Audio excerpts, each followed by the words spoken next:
Senior నటుడు మోహన్ బాబుకు సుప్రీంకోర్టులో ఊరట లభించింది. తదుపరి ఉత్తర్వులు ఇచ్చేంత వరకు ఎలాంటి కఠిన చర్యలు తీసుకోవద్దని సర్వోన్నత న్యాయస్థానం ఆదేశించింది.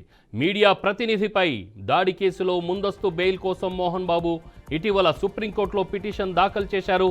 ఈ నేపథ్యంలోనే తాజాగా తీర్పు వెలువరించిన అత్యున్నత ధర్మాసనం తదుపరి ఉత్తర్వులు ఇచ్చేంత వరకు ఎలాంటి చర్యలు తీసుకోవద్దని ఆదేశించింది.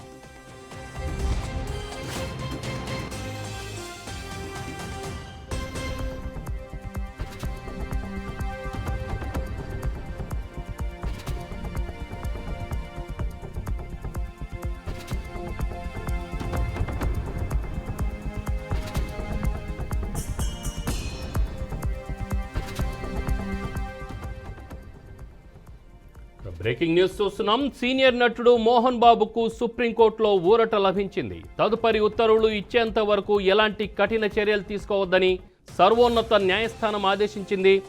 మీడియా ప్రతినిధిపై దాడి కేసులో ముందస్తు బెయిల్ కోసం మోహన్ బాబు ఇటీవల సుప్రీంకోర్టులో పిటిషన్ దాఖలు చేశారు.